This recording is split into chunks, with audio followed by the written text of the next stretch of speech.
Sir मान के चलो मैंने पूरे सिस्टम के अंदर सीटीपीटी नहीं लगाया जी। तो क्या मेरा सिस्टम काम करेगा? क्या मैं विदाउट सीटीपीटी सिस्टम को रन कर सकता हूँ क्या पावर को? सर अगर सीट हम वैसे रन तो कर सकते हैं लेकिन प्रोटेक्शन उसमें जीरो हो जाएगी। जो सीटीपीटी है ये हमें सर, जो सीटी है ये ओवर करंट अर्थ फॉल्ट के लिए हमें प्रोटेक्शन देती है। पीटी है जो अंडर वोल्टेज ओवर वोल्टेज की प्रोटेक्शन देती है सर। ठीक है, तो इसलिए हमारा सिस्टम सीटीपीटी होगी तो बहुत अच्छा हेल्थी सेफ्टी बाईपास हो जाएगा। हाँ जी, और सीटीपीटी रहेगी तो हमारा जो सिस्टम है, जो हमारा सर्किट है, बहुत हेल्थी रहेगा। और इसका मेन रोल क्या रहता है? मेन रोल सर, सबसे ज्यादा मेन रोल तो सर मीटरिंग की काम ही आता है ज्यादातर, मेजरिंग करने के लिए। हाँ अगर हम मेजरिंग नहीं करते भी चलेगा, सिस्टम चलेगा। थर्स्ट ये सीटीपीटी के बिना भी काम हो सकता है, ये हम कंजप्शन निकालते हैं, मेजरिंग करते हैं। हाँ जी। ठीक है। सेकंड क्या हुआ कि प्रोटेक्शन, जितनी भी रिले हैं, मास्टर रिले हैं, ओवर करंट रिले हैं, उसको क्या करेगा, वहां से उसका आता है सप्लाई, ठीक है ना, वहां से उसको रेफरेंस मिलेगा कि हाई वोल्टेज है, तो वो पूरे सिस्टम को ट्रिप करवाएगी, ठीक है ना। अदरवाइज क्या पूरा सिस्टम वो वैसे कंटिन्यू वर्क करेगा, उसको आइडिया नहीं होगा, सिस्टम को आइडिया नहीं होता है। सिस्टम को यहीं से रेफरेंस आता है कि कितना अपने को किलो एम्पियर आ गया, कहाँ तक रहना चाहिए, कितना इसका तो हम एक सेटिंग कर देते हैं, उसी के अकॉर्डिंग वो उसी के अकॉर्डिंग क्या अपने सिस्टम को हेल्थी रखती है, उससे ज्यादा जाएगा उस सिस्टम को पूरा कट कर देगा। ट्रैक्शन ट्रांसफार्मर का कार्य क्या होता है?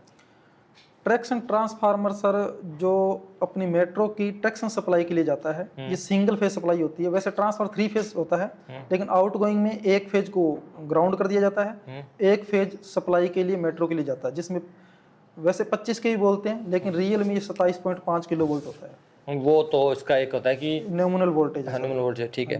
हाँ, तो उसका फिर क्या रहता है, क्या क्या चेक करते हो आप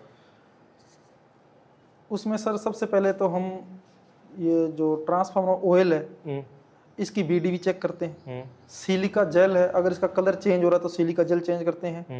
ओएलटीसी के हम सर उसको मैनुअल जाके ऑपरेशन करते हैं कि कहीं पे जो ओएलटीसी की जो रिंग है कहीं अटक तो नहीं रही, जैसे मान लो उसका रनिंग है जैसे।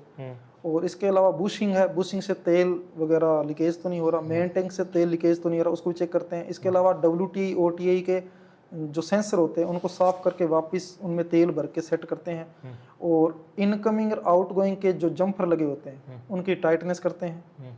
और जो इसके अलावा इनका जो सीटी लगी होती है मेन टैंक की, उसकी क्लीनिंग करते हैं, ताकि उसमें कुछ मान लो क्लीनिंग के अलावा वहाँ पे जो अर्थ स्ट्रिप लगे होते हैं उनको भी सर मेंटेनेंस के अंदर टाइटनेस करते हैं। आप ऑयल का जो बीडीवी चेक करते हो वो हर बार करते हो क्या? नहीं सर, हम वो 3 मंथ से करते हैं। अच्छा, हाँ जी। उसकी वैल्यू कुछ आइडिया आपको? वैल्यू पता है सर, उसमें 50 किलो वोल्ट है, लेकिन अगर वो बीडी वैसे 60 किलोवाट ऊपर है तो वो अच्छी है, लेकिन हमारे 50 किलो वोल्ट का मान लो क्राइटेरिया रखा हुआ है। अगर 35 भी हो जाए उसके बाद हम ट्रांसफार्मर को वो करते हैं, फिल्टर करते हैं सर।